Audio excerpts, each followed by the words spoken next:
네, 여러분 저희가 이제 지난 그 10주의 기간을 통해서 이제 하나님 보시기에 합당한 삶, 저희가 다윗의 인생 수업이라고 이 메시지를 이제 제목을 지었는데, 저희가 다윗이 하나님 보시기에 합당한 삶을 살기까지의 그의 특징이 무엇인지, 그가 어떻게, 제가 여러분께 이 메시지 속에서 다윗이 깨어지고 연약한 평범한 사람이었다, 그도 우리와 다를 바가 없이 하나님께서 저술하신 자서전에 왜 그의 모든 실수와 죄와 연약함을 포장해주지 아니하시고 있는 그대로 보여주시는 이유가 무엇이냐? 깨어지고 연약하고 평범한 여러분과 저로 하여금 그냥 특출난 업적을 가진 한 사람을 과시하기 위함이 아니라, 그 한 사람의 업적을 과시하기 위함이 아니라 그 한 사람을 예로 모델로 우리에게 보여주므로, 지금 우리가 속한 이 자리에, 그리고 이 시즌 가운데 현실을 볼 때 나를 향한 그 하나님의 약속과 부르심의 괴리감이 느껴질 때, 우리를 향한 그 하나님의 은사를 자격박탈하지 않고 그것을 소홀히 여기지 않고, 우리 안에 마치 사도 바울이 자신의 영적 아들 디모데에게 말하기를, 내가 너에게 이 말을 상기함은 너로 하여금 너의 안에 있는 그 하나님의 은사를 불붙이기 위함이라. 여러분, 여러분과 저를 향한 그 하나님의 이 리더십 속에 지금 여러분과 제가 속한 이 시즌이 하나님 마음을 감동시키기에 가장 적합하다라고 말씀을 드렸습니다. 우리의 삶의 성공의 기준은 우리의 삶이 정말 가치 있는 삶인지, 이 시즌이 정말 가치 있는 시즌인지 측정하는 그 기준은 삶의 형편이 아니라 우리의 마음의 방향에 달려있다. 제가 헨리 스쿠걸이라는 이 한 사람의 말을 인용하면서 제가 이렇게 말씀을 드렸습니다. 한 영혼의 가치와 탁월성은 그가 사랑하는 대상을 보면 알 수 있다.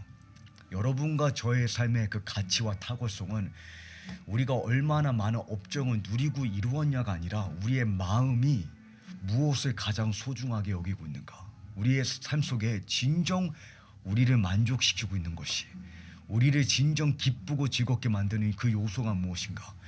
그래서 제가 여러분께 이 다윗의 삶을 다루면서, 다윗의 삶은 우리의 삶의 예표인데, 특별히 베들레헴과 아둘람과 예루살렘, 이 각 시즌에 우리가 어떻게 하면 베들레헴에서 아둘람을 피해서 예루살렘을 성취할 것이냐가 목적이 아니라고 말씀드렸습니다. 그것이 베들레헴이든 아둘람이든 예루살렘이든 다윗의 삶 속에는 이 원띵의 비전이 바뀌지 않았다. 다윗을 구별지는 많은 요소가 있지만, 그를 많은 성경 인물 가운데 만약에 의로움에 있어서, 경건함에 있어서, 거룩함에 있어서, 겸손에 있어서, 그리고 신실함에 있어서 한 사람을 만약에 손꼽아야 된다, 그럼 다윗은 절대로 손꼽힐 수가 없습니다. 여러분, 다윗의 삶에는 다니엘과 비교했을 때, 요셉과 비교했을 때, 모세와 비교했을 때, 엘리야와 비교했을 때, 기적과 이사에 있어서 너무나 부족합니다. 다른 많은 성경 인물들과 비교했을 때 하나님 마음을 이렇게까지 감동시킨 한 사람, 하나님께서 손꼽아 지목하시는 한 사람, 그 한 사람이 되기에는 너무나 자격 부족입니다. 근데 하나님께서 이 한 사람을 지목하실 때는 다양한 이유가 있지만, 특별히 제가 여러분께 강조해드린 것 중에, 다윗이 베들레헴이든 아둘람이든 예루살렘이든 그의 삶의 시즌과 환경은 바뀌었지만 그의 삶의 비전과 부르심이 바뀌지 않았다. 그의 삶 속에 하나님을 향한 그 원띵의 비전이 바뀌지 않았다. 제가 이것을 하이라이트 해드리면서, 어떻게 우리가 베들레헴이든 간, 베들레헴이기 때문에 하나님 마음에 적합하고 하나님의 마음을 감동시키기 너무 이르지도 않았고, 예루살렘이기 때문에 너무 늦지도, 그러니까 제가 우리의 삶 속에 하나님의 마음을 감동시키기 너무 이른 순간도 없고 너무 늦은 순간도 없다라고 강조해 드렸습니다. 지금 우리가 속한 이 시즌이, 여러분에게 주신 그 한 달란트가 하나님의 마음을 감동시키기에 적합하다. 근데 우리가 이것을 계속해서 이제 강조하는 이유는, 여러분 마지막 때에 제가 여러분과 보통 이 마지막 때 150장을 통해서 이 예수님의 재림과 그 마지막 때 하나님의 계획에 대해서 이 포르는 프로젝트에서 이제 강의를 많이 다루지만, 제가 여러분께 반복해서 강조해드리는 그 진리가 무엇이냐면, 저와 여러분이 마지막 때 150장을 상고하는 이유는 어떻게 하면 이 마지막 때 임할 글로벌한 재난과 재앙 속에 살아남을 수 있냐, 생존할 것이냐가 아니라, 어떻게 하면 하나님의 부르심에 합당한 삶을, 우리를 향한 하나님의 부르심은 생존이 아니라 단장이라고 말씀을 드렸습니다. 여러분이 향한 그 하나님의 부르심은, 사도 바울이 골로새 교회를 위해서 기도하기를, 하나님께서 그 하나님의 뜻을 아는 지식으로 너희에게 채우사 그 부르심에 walk manner worthy, 하나님께서 너에게 주신 그 부르심이 있는데 그 부르심에 합당하게 살아가게 하시기를 바라는도다. 저와 여러분을 향한 그 하나님께서 그 지혜와 계시의 영을 주사 우리의 마음의 눈을 밝히사 우리를 향한 그 하나님의 부르심의 소망이 무엇인지 그리고 그 부르심에 합당한 삶을 살게 하시기를 간절히 소망합니다.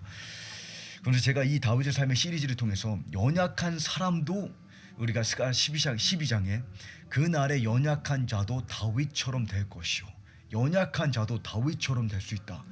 베들레헴 에브라다야, 내가 비록 너무 작아서, 내가 내 눈에 너무나 작아서 지금 너의 시즌이, 지금 속한 너의 그 공동체가, 지금 속한 그 너의 그 자리가, 너가 속한 그 직장이 되었던, 너의 가정이 되었던 이 시즌이 너무나 하찮게 여겨지고 너무나 작아서 너가 볼 때에도 부족해 보이지만 너로부터 통치자가 나올 것이다.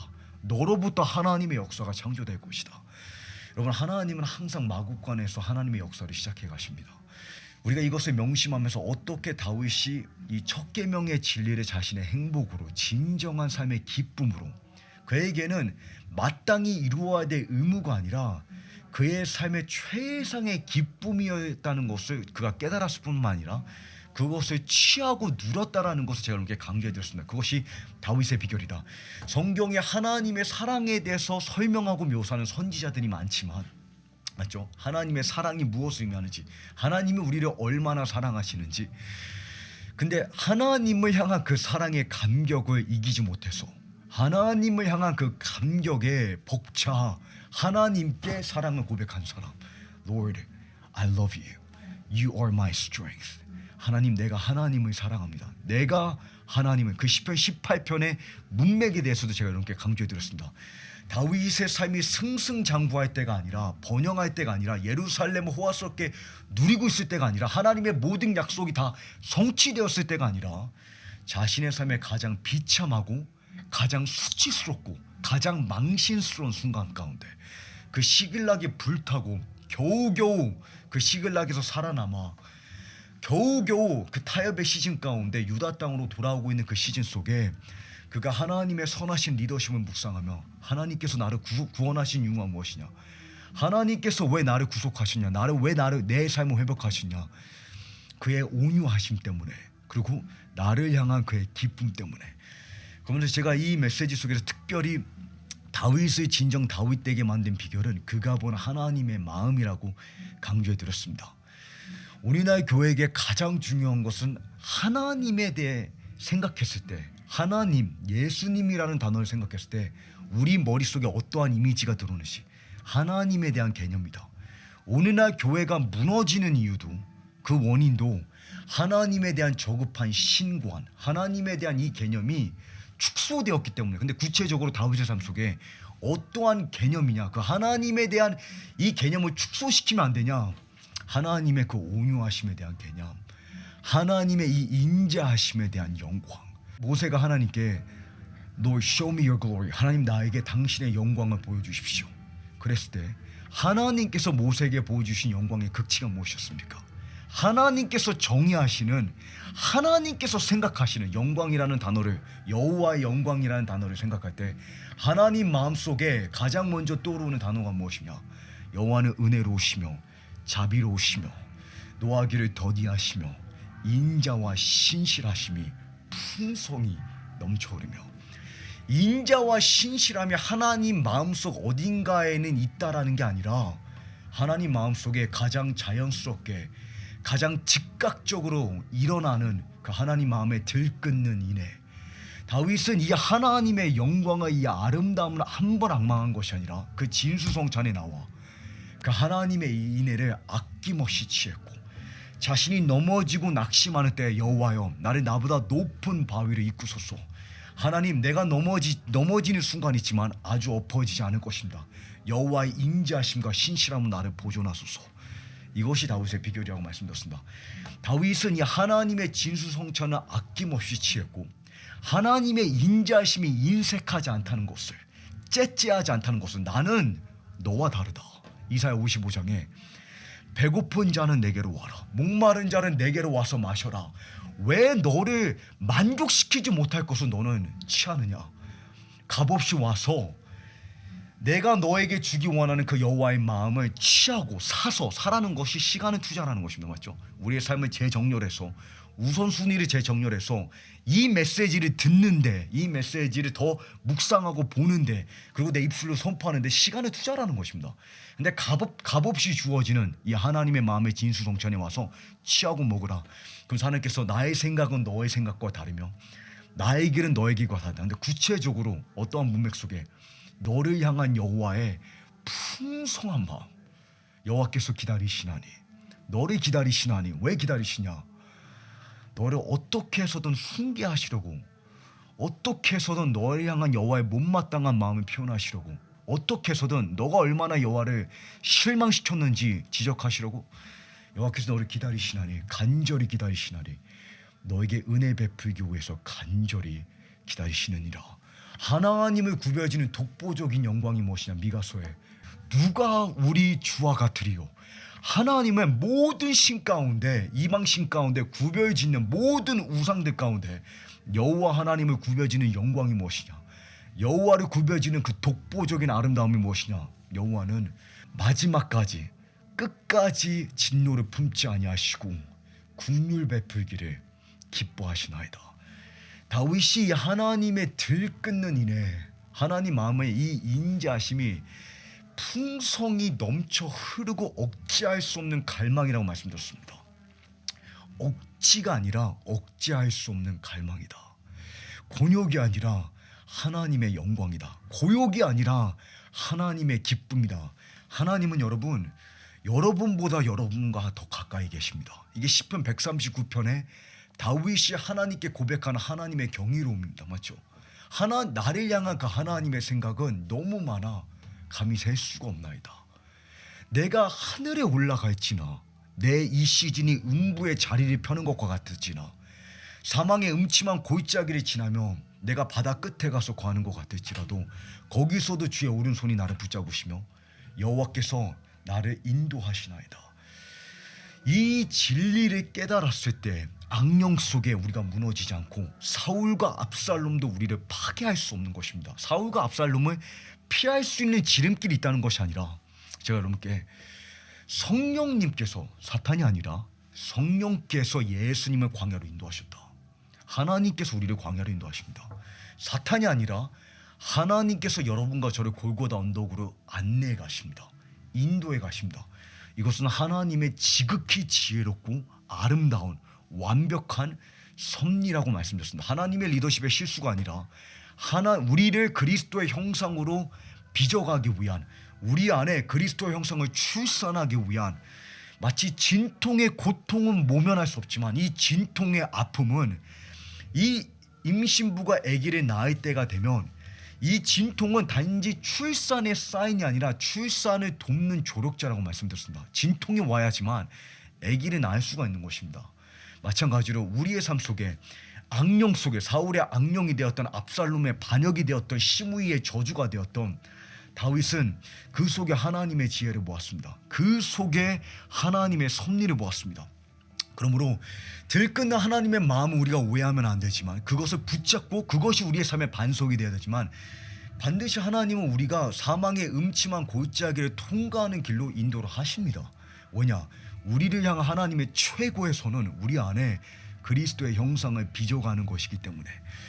제가 어렸을 때 한번 저희 아버지와 이제 그 어머니랑 같이 예언 사역을 할 때, 이제 아버지가 기도하시는 가운데 하나님께서 저에게 보여주신 그림이 있었습니다. 제가 아직도 그때 나이가 아마 10살, 11살이었던 것 같은데, 못이랑 망치가 저를 바라보고 있는 거예요. 근데 이 못이랑, 근데 그때 이제 하나님께서 저에게 그 장면을 해석해 주시기를, 평범한 돌이 아름다운 조각, 맞죠? 여러분 이 그 로마나 이 그 독일에 가게 되면, 그 박물관에 가게 되면 이 다비드 상이나 하여튼 이 유명한 조각상들 있잖아요. 1000년이 지나고 2000년이 지났는데 파괴되지 않는 이 아름다운 조각상, 그 조각상을 보기 위해서 전 세계에서 이 관광객들이 그 박물관에 찾아옵니다. 맞죠? 근데 그 조각상을 만들 때 미켈란젤로가 말하기를, 내가 그 조각상을 만든 게 아니라 그 조각상은 다비드상은 이미 그 돌 안에 있었습니다. 나는 불필요한 것을 제거해 주었을 뿐만입니다. 여러분 안에 이미 그리스도의 형상을 하나님께서 만들어 놓으셨습니다. 근데 그 그리스도 형상이 나오기 위해서는 평범한 돌이 아름다운 조각으로 빚어지기 위해서는 목과 망치를 요구한다는 것입니다. 그래서 그렇기 때문에 우리의 삶 가운데 반드시 사울의 억압이 있을 것이고, 환영하라는 얘기가 아니라, 악령을 환영하라는 얘기가 아니라, 고난을 환영하라는 얘기가 아니라 고난을 피할 길이 없다는 것입니다. 그 강도에는 차이가 있을 수가 있지만 각 시즌에 우리의 삶 가운데 고난이 있을 뿐만 아니라 장차 성경은, 그리고 예수님은 우리가 그리스도로 인해서 우리가 환난을 겪게 될 것이라고 우리가 말씀하십니다. 그러나 그 환난은 무의미하지 않다. 우리는 고난을 결코 허비해서는 안 된다. 그 진통은 반드시 우리의 삶 가운데 진통만이 맺을 수 있는 새 생명을 출산해 줄 것이다. 제가 여러분께 이러한 부분들을 다윗의 삶을 통해서 강조해 드렸습니다. 이제 제가 여러분과 마지막으로 정리하기 원하는, 제가 저번 주에 이 메시지를 이제 여러분과 나누었는데, 이제 다시 한번 이 메시지를 정리하면서 마무리 짓기 원하는 부분은, 제가 이 메시지의 제목을 다윗의 장막, 역사를 뒤바꾼 언약이라고 이제 제목을 지었는데, 이것을 좀 다르게 또 제목을 지어보게 되면 다윗의 장막, 예수님의 존귀함의 변호, 예수님의 존귀하심의 변호. 다윗의 장막이라는 이 단어에 대해서 여러분께서 이제 아마 들어보셨을 겁니다. 그리스도인이라면 다윗의 장막 한 번쯤은 들어봤겠죠, 맞죠? 한국교회 이 24시간 주야로 밤낮 산에 올라가서 기도하는 이 문화도 사실 다윗에게, 이 다윗의 장막에서 우리가 부분적으로 영감을 받은 것입니다. 물론 이제 한국교회에 있었던 이 기도운동에는 다윗과 그 레위 제사장들이 그들이 형성했던 그 예배의 실체, 그 밤낮 주야로 그냥 부르짖는 게 아니라 하나님께 사역하고 하나님을 노래하고 하나님의 아름다움을 앙망하는 그 실체가 밤낮 주야로 쉬지 않았는데, 이 다윗의 장막이라는 이 실체가 288명의 이 예언하는 싱어들, 지금 제 뒤에 이게 사실 이 다윗의 장막의 21세기의 이 현실 세계 가운데 이제 저희가 표현하고 있는 이 다윗의 장막의 모습입니다. 이 실제입니다. 다윗의 장막을 통해서 다윗이 이 지구의 자신의 세대 가운데 표현하고자 했던 그 실체, 288명의 싱어들과 예언하는, 밤낮 주야로 쉬지 않고 예언하는 싱어들과 4,000명의 악기 연주자들, 그리고 이 사역에 전념할 수 있도록 레위인들을 그 언약궤 앞에 배치시켰는데, 다윗이 그 사역에 전념할 수 있도록 또 4,000명의 문지기들, 소위 말하면 행정 관리하는 사람들을 또 고용한 것입니다. 그것을 국가 재정, 국가의 정책으로 삼았고 국가의 자본을 투자했다는 것입니다. 자, 이게 제가 이제 마지막으로 이렇게 하이라이트되기 원하는 다윗의 어떤 특별한, 어떻게 보면 좀 충격적인 그 다윗의 그런 특징입니다. 제가 이것을 충격적이라고 표현한 이유는, 다윗의 삶을 보면 그를 구분짓는 요소가, 제가 네 번째 강의에서 행복을 위한 첫 계명, 이것을 다룰 때 다윗의 그 극적인 하나님을 향한 사랑과 헌신에 대해서 강조해 드렸잖아요. 근데 다윗을 구분짓는 요소는 그냥 그 개인의 극적인 헌신과 경건 때문이 아닙니다. 누군가는 하루에 7시간 기도하고, 누군가는 예수님을 위해서 몇 억을, 수십억을, 자신의 전 재산을 다 하나님께 쏟아붓고 다 내어드리고, 누군가는 자신의 삶을 내어드려서 인도네시아나 땅끝까지 복음을 전하기 위해서 가정과 자녀들을 데리고, 근데 이 개인의 헌신만을 위해서, 그러니까 하나님 향한 그 자신의 개인의 경공과 헌신이 극적이었지만, 정말 하나님 앞에 아낌없이 내어드렸지만, 다윗을 구별해주는 이 특징은 무엇이냐면, 하나님의 그 존귀함을 묵상할 때, 이것을 제가 문구로 이것을 압축하면 예수님의 존귀함에 대한 감각입니다. 예수님의 존귀함에 대한 감각. 하나님의 위대함이, 하나님의 무한한 위대함이, 제가 여러분께 무한한, 극상의, 초월적인 이런 표현을 쓸 때, 제가 여러분께 유창한 시적인 용어를 지금 사용하려고 한다고 생각하시면 안 됩니다. 이거는 성경이 극진히, 지극히, 초월적인 무한한 극상이라는 표현을 사도 바울이, 내가 모든 것을 해로 여김은 예수 그리스도를 아는 지식이 가장 고상하게 the surpassing worth. 이런 표현은 왜 사용하는지 아십니까, 여러분? 성경에 왜 수식어가, 왜 형용사가 사용되는지 아십니까? 그냥 유창한 언어를 시적으로 표현하려고 사용하는 게 아닙니다. 하나님의 이 존귀하심의 무게를 가능하면 있는 그대로 최대한 이 죄로 인해서 무뎌진, 오염된, 붕괴되는 우리의 감각에 하나님의 존귀하심의 그 무게를 있는 그대로 우리에게 설교하기 위해, 너무나 그 하나님의 존귀하심에 무뎌진 우리의 감각에 어떻게 해서든 그 하나님의 예수님의 존귀하심에 그 사무친 그 위대함을 우리의 마음 가운데 인치기 위해서, 그것을 전달하기 위해서 그런 형용사가 사용되는 것입니다. 다윗의 삶을 구별짓는 이 요소가 무엇이냐면, 하나님의 위대하심을 그냥 본 게 아니라, 그것을 설명할 수 있었던 것이 아니라 무슨 학자처럼 300페이지 되는 하나님에 대한 책을 쓴 것이 아니라 하나님의 위대함에 대한 감각이 있었는데, 그 감각이 그에게 뼛속에 사무친 감격이 되었는데, 그 감격을 이기지 못해서 그가 하나님을 개인적으로 노래한 것이 아니라 그 세대 가운데, 그리고 그 모든 백성의 심령에 이 예수님의 존귀함을 어떻게 해서든 전달하고 설교하고 그들의 눈을 열어서 조금이나마 더 그 예수님의 존귀함의 진정한 가치를, 그 참 가치를 보게 하고, 그 가치에 합당한, 그 가치에 걸맞는, 그 가치에 부합한 예배로, 그 반응으로 나올 수 있게끔 그가 나라의 그 국가적인 정책, 그 인프라를 구축했다는 것입니다. 그것을 국가의 정책으로 삼았다는 것입니다. 그래서 시편을 보게 되면 시편 29편 같은 본문에 여호와의 이름에 합당한 영광을 돌리라. 너희 백성아, 다음 세대야, 여호와의 이름에 걸맞는 예배. 여러분, 하나님의 존귀하심에 합당한 예배가 있다는 거 아십니까?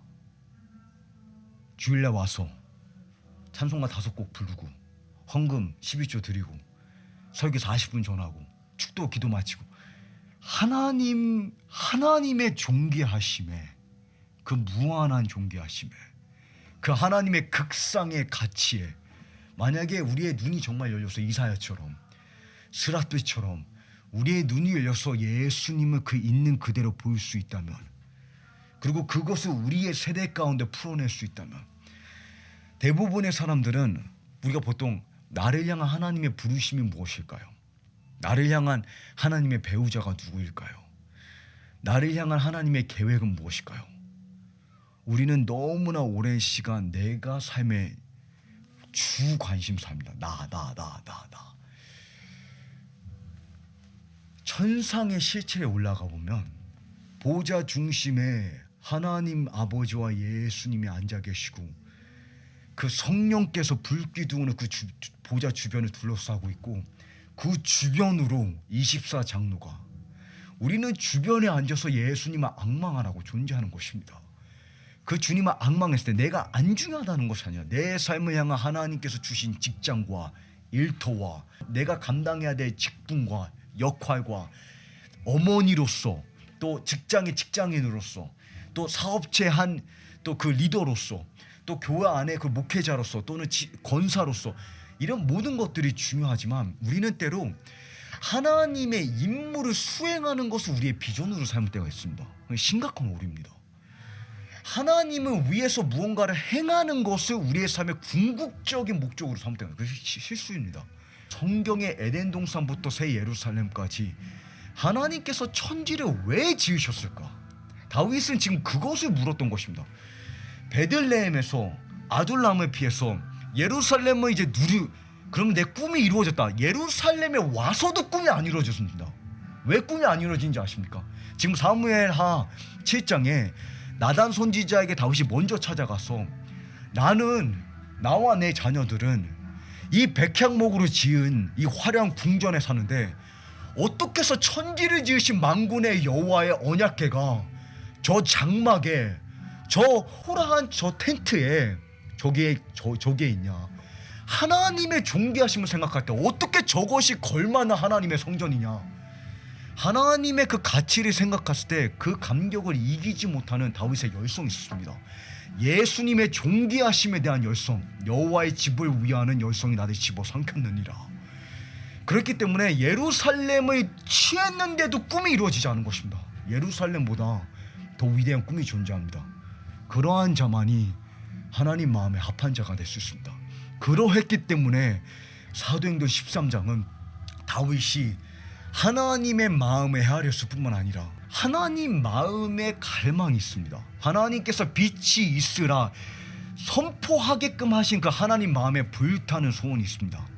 자족하신 하나님께, 필요가 없으신 하나님께, 필요가 없으신 하나님께 마음에 갈망이 있는데 예수님께서 Father, I desire, 아버지, 내가 이 갈망하는 내 갈망, 내가 육신에 있기까지, 저 피투성이 십자가에 달리기까지, 무덤을 이기고 다시 살아나기까지, 보좌 위에 앉아 아버지와 통치하며 다시 하늘을 가르고 이 지구에 강림하고 새 예루살렘을, 이 지구를, 저 천국의 이 지구에 가져오기까지 내 마음에 갈망이 있나이다. Father, I desire. 다윗은 그 여호와의 마음에 갈망이 있다는 것을 인지한 게 아닙니다. 그 갈망을 보았고 보는 것을 족하지 않았습니다. 그 하나님의 갈망을 자신의 갈망으로 취했고 자신의 갈망으로 품었고 그 하나님의 갈망이 현실에 자기가 살아가는 그 세대 가운데 실제가 되기까지는 물러서지 않았다는 것입니다. 이사야 62장에 예수님께서 예루살렘을 향해서 말씀하시기를, 그리고 그 예루살렘을 향한 예수님의 그 간절한 마음이 여러분과 저를 향한 예수님의 마음입니다. 그 예수님의 심장입니다. 내가 시온을 향해, 시온의 빛이, 시온의 공의가 횃불처럼 나오기까지, 타오르기까지 내가 쉬지 않을 것이며 내가 잠잠할 수 없다. I will not rest.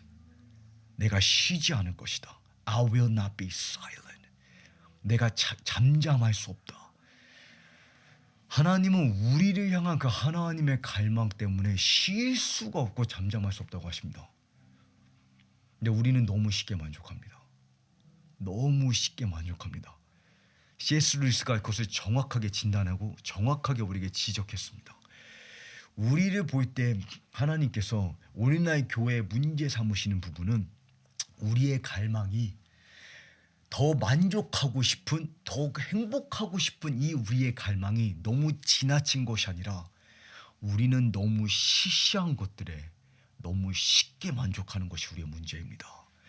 마치 아름다운 파라다이스 해변가 앞에 내가 너에게 그 해변가 앞에 그 휴양지를 줄 테니 가서 누리라고 말했을 때 필리핀 오지에, 인도네시아 오지에 하와이가 어디인지를 한 번도 보지 못한 그 빈민가의 그 총구석의 아이가 머릿속에 그 휴양지가 그려지지 않아서 자기가 있는 그 쓰레기장에서 진흙 파일을 가지고 놀면서 그것으로 만족해하고 기뻐하고 있는 것이 바로 우리의 모습입니다. 맞죠? 우리를 향한 하나님의 부르심은 우리 안에 있는 이 갈망을 억제하라는 것이 아니라 어디까지 얼마나 더 추구하기 원하냐는 것입니다.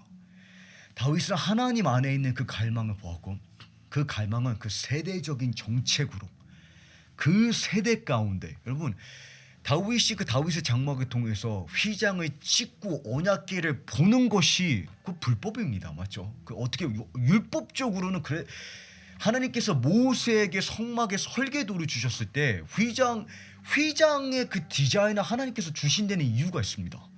그 언약궤를 함부로 보면 죽기 때문입니다. 우리는 구약을 통해서 그것을 보았습니다. 맞죠? 민수기와 레위기를 통해서 그것이 얼마나 중요한지. 근데 다윗이 그 휘장을 열고 언약궤를 모든 레위인들이 볼 수 있게끔, 그리고 그 언약궤 앞에 288명의 연한 싱어들과 4,000명의 음악 악기 연주자들을 배치시켜놓고 하나님의 아름다움을 보라. 그가 거기서 어디서 그 아이디어를, 그 영감을 어디서 얻었느냐. 근데 제 요점은 무엇이었냐면, 이 다윗의 장막에 우리가 반드시 주목해야 되는 것은 형식과 모델이 중요합니다. 참고로 이 다윗의 장막이 오늘날 교회의 본질입니다. 교회는 언젠가는 반드시 이 예배 본질을 회복할 것입니다. 지금 교회의 모습은 금요일날 와서 금요철 부르짖고 주일날 와가지고 주일 저녁 예배 그냥 참석하고 이 사실 이 오늘날 이 종교적인 이 형식의 틀 안에 박혀있는 이 예배는 사실 하나님께서 예수님의 십자가에 못 박으기까지 우리에게 갈망하신 예배의 본질이 아닙니다. 뭐 여러분도 그거 이미 알고 계시지만 하나님께서는 여러분 가운데 반드시 다윗이 본 그 하나님의 존귀하심의 무게와 그 존귀함의 가치를 여러분의 뼛속에 사무친 불처럼 인치실 것입니다. 견디지 못하게, 잠잠할 수 없게.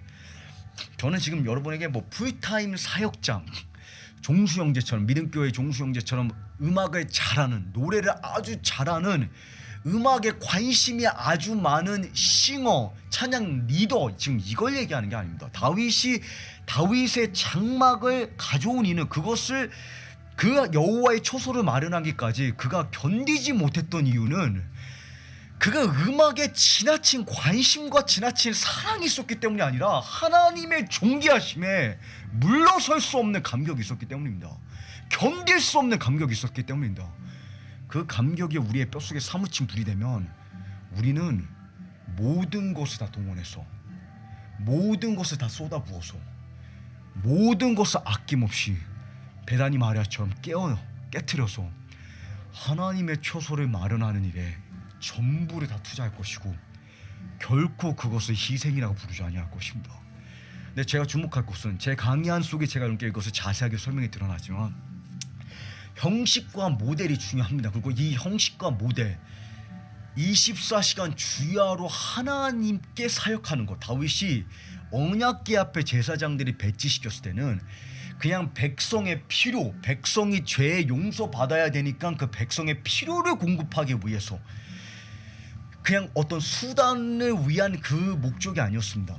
제가 여러분께 이 다윗이 받은 그 설계도가 하나님 성령님의 감화 감동으로 그 다음에 성경을 통해서 하나님께서 다윗에게 계시해 주셨고 특별히 저희가 시편 2편이나 시편 110편 같은 본문을 보게 되면 다윗이 성삼일체 하나님의 교제를 엿듣습니다. 그 하나님의 교제를 봅니다. 그 말은 보호자의 실체를 보았다는 것이죠. 맞죠? 반모라는 섬에 갇혀있는 요한에게 하나님께서 이리로 올라와라. 현실은 적그리스도가 통치하고 현실은 악이 세상 가운데 창궐하고 있는 것 같은데 하나님께서 요한을 그 현실을 초월하는 천상의 실체로 데리고 올라가십니다. 그랬을 때 요한이 깨닫는 진리가 무엇이냐? 하나님께서 보좌 위에서 좌정하시고 하나님만이 절대적으로 결정적으로 완벽하게 통치하시는데 그 하나님의 위대함을 조금이나마 맛보았을 때 보좌 주변에 지구의 내 현실을 보았을 때는 내 눈에 보이는 것을 보았을 때는 하나님을 예배하기에 너무 내 마음이 내 현실이 내 삶의 어려움이 내 마음이 무겁고 그러나 내가 하늘 보좌에 올라가서 현실을 초월하는 천상의 시체를 보고 나니까 그것이 우시아의 고백이지 않습니까? 맞죠? 그러니까 우시아가 죽은 해에 이사야 선지자가 본 동일한 실체입니다. 우시아 왕이 죽은 해에 정치적으로 군사적으로 경제적으로 완전히 쇠퇴하는 것 같고 무너지는 것 같고 나라가 망하는 것 같고 아무런 소망이 없어 보이고 다음 세대가 완전히 메마른 뼈처럼 죽은 것 같아 보일 때 왜 우리가 여전히 하나님을 예배해야 되냐? 왜 여전히 우리가 하나님의 초소 향해 열심을 품어야 되냐? 내가 하늘 보좌를 보니 여호와의 옷자락이 성전에 충만하며 여호와의 영광이 온 땅 가운데 충만하도다. 물이 바다를 덮은 같이 예수님의 존귀하심이 마치 태평양의 그 바닷물의 깊이와 그 양을 우리가 측정할 수 없는 것처럼 하나님의 존귀함의 그 양이 그 무게가 세상 온 땅 가운데 충만하도다. 그때 요한이 스랍들의 그 예배를 봅니다. 맞죠? 스랍들과 24장로가 하나님 보좌 앞에서 6 날개를 가지고 머리끝부터 발끝까지 앞뒤가 다 눈입니다. 맞죠? 이 스랍들의 눈, 제가 어제 사실 이 스랍들에 대해서 저희 아들 로이한테 이제 설명을 해줬는데 로이가 아빠 왜 눈이 많아요? 왜 눈이 이렇게 징그럽게 많아요? 왜 눈이 이렇게 징그럽게 많은 거냐면 눈이 두 개가 아니라 왜 수백 개 수천 개의 눈이 이 스랍들을 앞뒤로 둘러싸고 있는 거냐면 하나님을 보라고. 근데 주목할 것은 하나님께서 그들에게 하나님 보좌 앞에 있어야 된다라고 협박하지 않으셨습니다. 강요하지 않으셨습니다. 그들에게 눈을 주셨습니다. 하나님의 거룩하심과 하나님의 초월적인 탁월함과 하나님의 무한한 존귀함을 볼 때에 그 본 조금이나마 본 것이 그들의 심령을 터치했을 때 그 감격을 이기지 못하여서 그들이 쉬지 않고 밤낮 주야로 외쳐 이르기를 거룩하다 거룩하다 거룩하다 Holy Holy Holy 전능하신 하나님 여호와 이전에도 계시고, 그러면서 그들이 밤낮 주야로 멈출 수 없이 쉬지 않고 하나님을 예배할 때 그 스랍들의 찬양의 예배를 들은 24장로, 이것이 다윗이 그 국가의 정책으로 삼은 모델입니다. 그 문화 가운데, 교육의 시스템 가운데 이 모델을 지구의 그 청산일진을 가지고 와서 그것을 설계한 것입니다. 24장로들이 이 스랍들의 예배, 마치 288명과 4,000명의 이 레위인들이 하나님의 위대함을, 성경의 말씀을 가지고 묵상하고 거기서 나오는 찬송을 들을 때 그것을 들은 나머지 백성들이 24장로들처럼 마치 24장로가 자신의 면류관을 하나님께 내어드리면서 맞죠. 이것이 베다니 마리아의 향유옥합이죠. 하나님께 자신의 면류관을, 하나님께서 24장로에게 면류관 벗어서 내어드리지 않으면 너 지옥 간다 협박하지 않으셨습니다. 여러분, 오늘날 교회에 이게 심각한 문제입니다. 우리는 우리의 예배의 자세가 뭐가 잘못됐는지, 우리가 뭐가 부족한지, 뭐를 고쳐야 되는지, 우리가 얼마나 못마땅하게 살아가고 있는지, 그거 백날 설교해도, 그것을 백날 지적해도 우리 안에 하나님의 존귀하심에 대한 설교가 없으면, 하나님의 위대하심에 대한 메시지가 없으면, 그리고 그 감각이 이식되고, 그리고 그 감격이 우리 가운데 그 감격이 사무치지 않으면 하나님을 진정으로 진실되고 열렬하게 예배할 수 없습니다. 오늘날 교회에 필요한 것은, 오늘날 강단 후에 회복되어야 되는 것은 얼마나 우리가 부족하고 어떻게 우리가 살아야 되는지, 노하우가 아닙니다, 여러분. 그냥 성화의 노하우, 어떻게 하면 조금 더, 물론 제가 여러분께 에베소서나 골로새서나 빌립보서나 이 서신서를 보게 되면 사도 바울이 로마서에도 우리가 어떻게 살아야 되는지에 대해서 강조를 많이 합니다. 그러니까 우리가 그리스도인으로서 우리의 행위에 대해서 강조하지 말아야 된다는 얘기가 아니라 그 분량을 여러분께서 골로새서의 사도 바울이 무엇을 어떻게 살아야 되는지 노하우를 먼저 설교하고 있지 않다는 겁니다. 골로새서 1장의 메시지가 무엇입니까? 에베소서 1장부터 3장의 메시지가 무엇입니까? 빌립보서 1장과 2장의 메시지가 무엇입니까? 무엇을 보았을 때 거룩하고 점도 없고 흠이 없는 삶이, 우리의 삶이 거룩한 산 제사가 되어서 하나님 모시기에 합당한 예배가 될 수 있냐는 것입니다. 어떻게 사도 바울은 그것을 불러일으켰냐는 것입니다. 어떻게 하나님은 우리의 삶 가운데 그것을, 그 원동력을, 우리에게 그 거룩함의 동기부여를 가져오고 계시다는 것입니다. 우리에게 진정으로 회복되어야 되는 것은 24장로들의 마음에, 그들의 심령에 이기지 못하는, 견딜 수 없는 그 감격, 하나님을 보았을 때 하나님의 위대함에 대한 메시지입니다. 하나님의 위대함과 하나님의 아름다움에 대한 비전이 회복되어야 되는 것입니다. 그것이 다윗이 일평생의 원띵이지 않습니까, 여러분? 내가 여호와께 갈망하는 한 가지, 그 여호와의 전에 거하여서 여호와의 아름다움을 앙망하며, 24장로들이 하나님께 이 면류관을 내어드릴 때 제 요점은 하나님께서 그들에게 그 면류관을 강요하고 요구하지 아니하셨다는 것입니다. 이것이 베다니 마리아 향유옥합이잖아요, 맞죠? 예수님께서 베다니 마리아에게, 마리아야, 내 제자들, 이 12명의 제자들이 너무 미성숙하고 개념이 없어서 내가 십자가에 간다고 지금 10번 이상을 설명했는데 깨닫지 못하는 것 같으니까 제발 너가 갖고 있는 그 향유옥합을 와서 깨트려서 내 제자들 앞에서 내 가치를 좀 보여줄 수 있겠니? 부탁한 적이 없습니다. 부탁하신 적이 없습니다. 베다니 마리아가 한 것은 한 가지입니다. 예수님 발치에 앉아서 예수님을 보았습니다. 누가복음 10장에 예수님 발치에 앉아서 예수님을 보았습니다. 그 예수님을 보고 예수님을 앙망하는 가운데 그녀 마음에 하나님께 11조 드리면 되겠지, 21조면 충분할까? 그 질문 자체가 사실 오늘날 교회 안의 문제입니다. 얼마면 됩니까? 하나님 어느 정도 원하십니까? 어느 정도 원합니까 여러분? 그게 질문입니다. 다윗이 백성에게 던졌던 질문은 하나님 성전 건축하는데 우리가 1,000억 달러가 필요하다. 그러니까 국방부 장관들은 1억씩 가져오고 성도들은 1,000만 원씩 헌금하고, 다윗은 하나님께 드리는 일에 계산하지 않았습니다. 얼마를 드리기 원하느냐. 스랍들과 24 장로가 보는 그 하나님의 아름다움을 모든 백성이 볼 수 있는 그 세대 가운데 배치시켰고, 그 다음에 보라고 했습니다. 하나님의 위대하심을 보라. 여호와는 위대하시니 크게 위대하게 찬양할 것이라. 온 땅이여 새 노래로 여호와를 노래하라. 온 땅이여 쉬지 말고 여호와를 찬송하라. 내 영혼이 영원히 여호와를 송축하니 너는 나와 함께 하나님을 광대하게 자랑하자.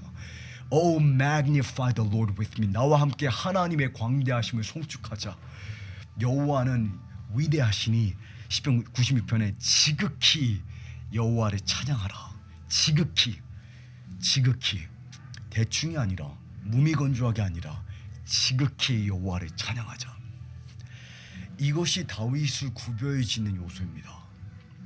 하나님의 존귀함에 대한 감각, 그리고 그 감각에서 일어난 그 사무친 감격, 그리고 그 감격이 그 개인의 경건과 헌신이 아니라 그 세대와 모든 백성과 방언과 나라와 민족에게 극진한 예배를 받으시기에 합당하시다. 24 장로와 스랍들의 노래 가사가 무엇입니까? 존귀와 영광과 권능과 힘과 부를 받으시기에 합당하도다. 받으시기에 합당하도다. 죽임당한 어린 양은 7인을 떼기에 worthy, 합당하도다. 하나님께서 그 당신의 합당하심의 그 무게로, 그 존귀하심의 실제로 우리의 심령을 지배하여 주시기를 간절히 소망합니다. 여러분과 저의 마음을 다시 한번 불지펴 주시기를. 여러분, 저는 진평 믿음교회 성도님들과 그 여러분의 간증, 또 성남 사랑의 교회와 또 우리 뉴저지에, 또 인도네시아에, 또 이 포로노 프로젝트에 참석하고 계신, 제가 개인적으로 여러분을 접하면서 여러분의 간증과 여러분의 스토리를, 여러분의 삶을 제가 보았습니다. 얼마나 여러분의 삶이 작지만, 우리에게 주어진 것이 작지만 그 작은 것을 하나님께 드리고자 하는 갈망이 있는지를 저는 압니다. 제 간절한 바람과 하나님을 향한, 여러분을 향한 하나님께 드린 제 간절한 기도는, 하나님, 이전 것은 잊어버리고 하나님을 향한 그 감격을 더 불태워 주십시오. 하나님을 향한 그 감각을 다시 한번 새롭게 이식하여 주십시오. 그 넓이와 그 길이와 그 높이와 그 깊이를 체험하고 너희의 지식을 초월하는, 과거의 너희의 경험을 초월하는, 너희의 이 지성과 이 이론을 초월하는 그리스도의 그 깊이를 너희가 깨달아. 그 존귀함의 길이를 너희가 깨달아. 그 존귀함의 깊이를 너희가 깨달아. 그 높이를 너희가 깨달아. 그 위대함의 높이와 아름다움의 무한함과 그 극상의 가치의 참됨을 너희가 진정으로 깨달아.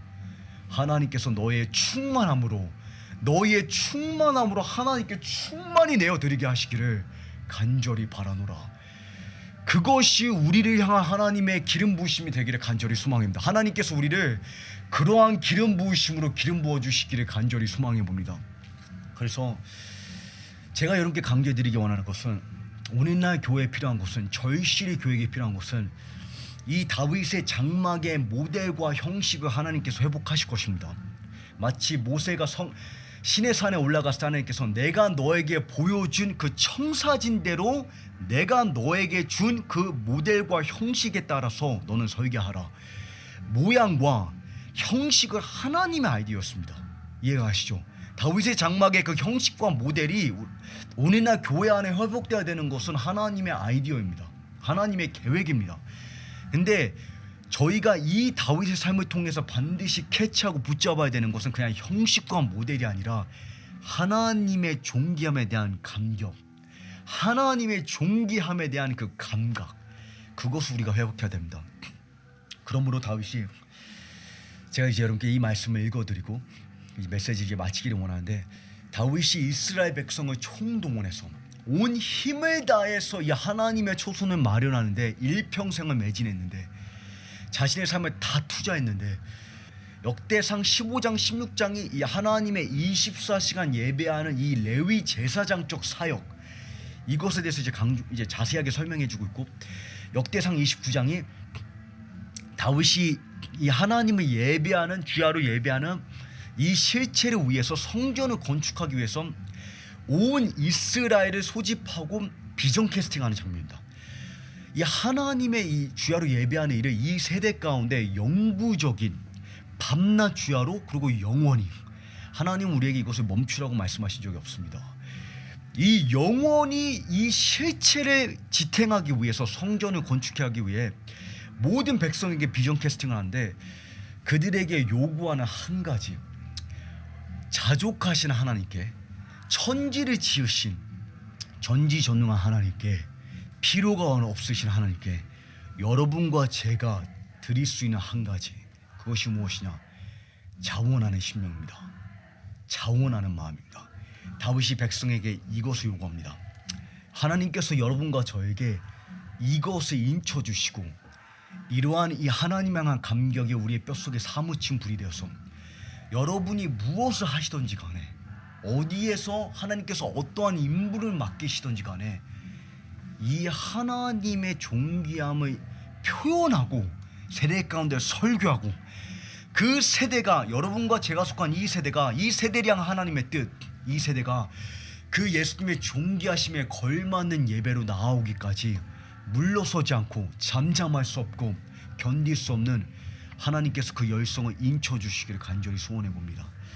오늘 누가 즐거이 손에 채워, 즐거이, 영어 표현에 willingly, 기꺼이, 성전 헌금 건축에 얼마가 필요합니까?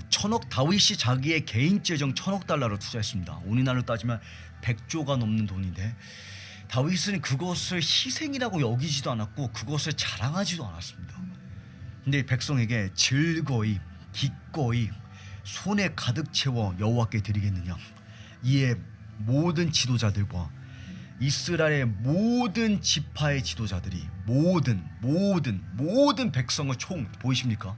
자신의 전 세대가 자신 홀로 하나님의 존귀하심에 걸맞는 예배로 족하지 않았다는 것입니다. 모든 백성이, 모든 지도자들이 그 하나님 존귀하심에 걸맞는 예배로 나오기까지 물러서지 않았다는 것입니다. 백성들은 자원하여 드렸으므로 기뻐하였으니 곧 그들이 성심으로 여호와께 자원하여 드렸으므로 다윗 왕도 심히 기뻐하니라. 그리고 다윗이 심히 하나님께 전부를 내어드리고 난 다음에 이렇게 하나님께 고백을 합니다. 나와 내 백성이 무엇이기에 이처럼 즐거운 마음으로 드릴 힘을 주셨습니까? 영어 표현해 보게 되면, 하나님 우리에게 왜 이러한 특권을 주신 것입니까? 하나님께 이렇게 전부를 드릴 수 있는 특권을 감히 이렇게 부족한 우리에게 하나님 어떻게 이러한 큰 특권을 주실 수가 있습니까? 모든 것이 하나님께로 말미암고, 하나님, 이 모든 금과 은과 재정과 백향목이 하나님 것이 아닙니까? 우리가 주의 손에서 받은 것을 주께 드렸을 뿐이나이다.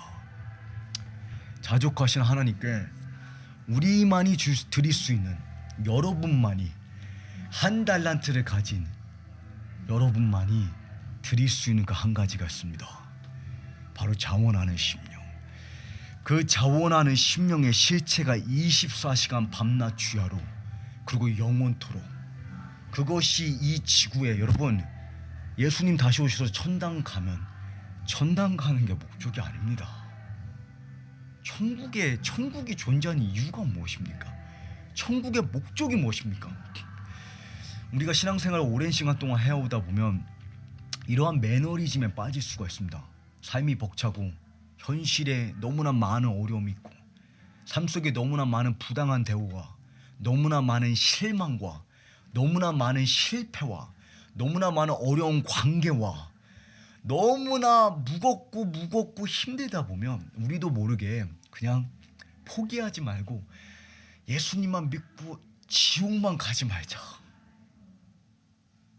하나님의 존귀함을 우리가 생각할 때 그곳은 불의입니다. 불의. 여러분, 그러한 제가 그것을 비하하려는 것이 아니라 그것이 우리의 비전이 되어서는 안 됩니다. 여러분, 우리의 삶이 어렵고 우리의 삶에 비가 오고 창수가 나고 풍파가 불고 폭풍이 불어닥치는 것이 사실이지만 북풍이 우리의 삶 가운데 임하고 있는 것이 사실이지만 하나님, 이 매너리즘에서 우리를 다시 한번 건져내 주십시오. 이 매너리즘의 구덩이에서 여러분께서 나이가 70이 되셨던 또는 14살, 15살의 청소년이시던 상관이 없습니다. 하나님, 내가 이 신앙의 여정을 몇 년 해왔던지 간에 이 한 가지 표대 하나님의 존귀하심에 부합한 하나님의 존귀하심에 걸맞는 예배만이 나의 비전이 되게 하시고 그것만이 나의 표대가 되게 하시고 그것이 이루어지기 전에 내가 잠잠할 수 없고 쉬지 않을 수 있는 그 열성으로 나를 집어삼켜 주십시오. 놀라운 것은 다윗이 하나님의 존귀함에 대한 이 감각을 골리앗을 정복하고 난 다음에 헤브론을 누리고 난 다음에 예루살렘을 탈환하고 난 다음이 아니라 아말렉을 정복하고 블레셋을 이기고 난 다음이 아니라 성전을 건축하고 난 다음이 아니라 아버지와 형들이 멸시하고 비꼬며 그 누구도 이름조차 모르는 때 다윗이라는 이름이 성경에 언급되기도 전에 하나님께 맹세했다는 것입니다. 하나님의 존귀하심을 보았고 그 하나님의 측량할 수 없는 위대하심을 보았을 때 하나님은 Great is the Lord and greatly to be praised. 하나님은 반드시 크게 위대하게 찬양 받으셔야만 하겠습니다. 그것을 맹세했습니다. 여러분은 하나님에 대한 감격 때문에 혹시 언약을 맺으신 게 있습니까? 하나님께서 우리에게 이 무모한 언약을 맺을 만한 감격을 인쳐 주시기를 바랍니다. 이것이 다윗의 언약이었고 이것을 지난 12년 동안 저로 하여금 이 기도의 집에 거하게 만든 저를 지탱하는 사람들 앞에 카메라 앞에서 설교해야만 하는 저의 설교자로서 저의 부르심 속에 저를 이 자리가 가치 있다고 정말 가치 있고 내가 지켜야 되는 자리라고 저를 지탱한 언약입니다. 그리고 수십 번을 수백 번을 제가 하나님께 올려드리는 기도문입니다. 하나님께서 이 고백이 이 다윗의 하나님 앞에 맹세한 이 언약이 여러분 안에 하나님 향한 기름 부으심이 그 어노인팅이 되기를 제가 하나님께 기도하기 원합니다. 그리고 마치겠습니다. 여호와여, 다윗과 그가 당한 모든 어려움을 기억하소서. 모든 어려움을. 베다니 마리아의 항욕합을 깨트렸을 때 바리새인들이 베다니 마리아를 욕하지 않았습니다. 제자들이. 우리의 삶에 이 하나님께 드리기 원하는 극진한 예배는 우리 주변에 하나님을 위한다는 사람들이 조롱할 것입니다. 하나님을 섬긴다는 종교인들이 우리를 비난할 것입니다. 그 모든 어려움을 견딜 수 있는 용기를 주십시오. 하나님. 왜 굳이 24시간 기도해야 됩니까? 왜 굳이 꼭 24시간 예배해야 됩니까? 여러분, 편의점도 24시간입니다. 하나님의 존귀하심과 우리의 필요를 비교했을 때 뭐가 더 중요하겠습니까? 대한민국의 24시간 편의점도 그렇게 많은데 어떻게 대한민국의 24시간을 하나님께 사역하고 하나님의 가치를 노래하는 그러한 공동체가 모든 교회가 이것을 감당해야 되는 건 아니지만 그 모든 도시와 지역에 이러한 실체가 없는 곳에 불의를 느끼는 사람이 없는 것이 그것이 안타까운 현실입니다. 하나님의 존귀함의 가치가 그 부합한 그 걸맞는 그 존귀함에 걸맞는 예배가 드려지고 않는 것이 불의입니다. 그것이 인도네시아의 불의이고 그것이 필리핀의 불의이고 그것이 이란과 북한의 불의입니다. 정치버 수용소보다 더 큰 불의가 하나님의 존귀하심에 부합한 예배가 없다는 것입니다. 하나님, 저가 여호와께 맹세하며 야곱의 정능자에게 소원하기를 내가 실로 나의 거하는 장막에 들어가지 아니하며 내 침상에 오르지 아니하며 내 눈으로 잠들게 아니하며 내 눈꺼풀로 졸게 아니하기를 여호와의 초소 곧 야곱의 정능자의 성막을 발견하기까지 하리라. 발견하기까지. 마치 예수님께서 예루살렘의 찬송이 예루살렘의 구원이 횃불같이 타오르기까지 until까지 내가 잠잠하지 아니하리라. 다윗이 여호와께서 예루살렘의 그 초소를 발견하기까지 하나님 내가 잠잠하지 않겠습니다. 예수님께서 기도하시기를 아버지 내가 아버지께 갈망하는 것은 태초 이전에 나를 바라본 그 아버지의 감각과 그 아버지의 사랑 때문에 내게 주신 그 영광을 저희의 눈으로 보게 하시고 볼 뿐만 아니라 내게 주신 자도 나와 함께 있어. 이것이 천국의 목적, 천국의 의미지 않겠습니까? 내게 주신 자가 나와 함께 있어.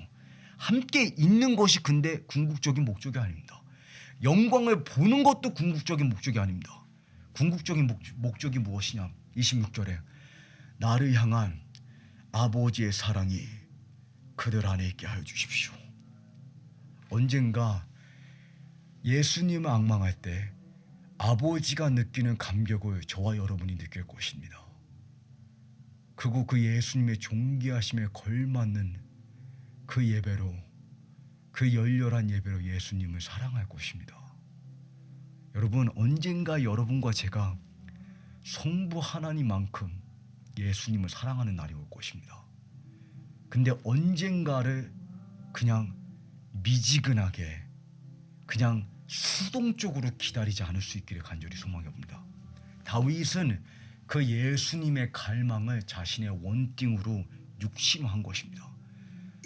One thing I desire. 내가 하나님께 갈망한 한 가지. 하나님의 아름다움을 보며 하나님을 사모하는 것이라. 기도하겠습니다.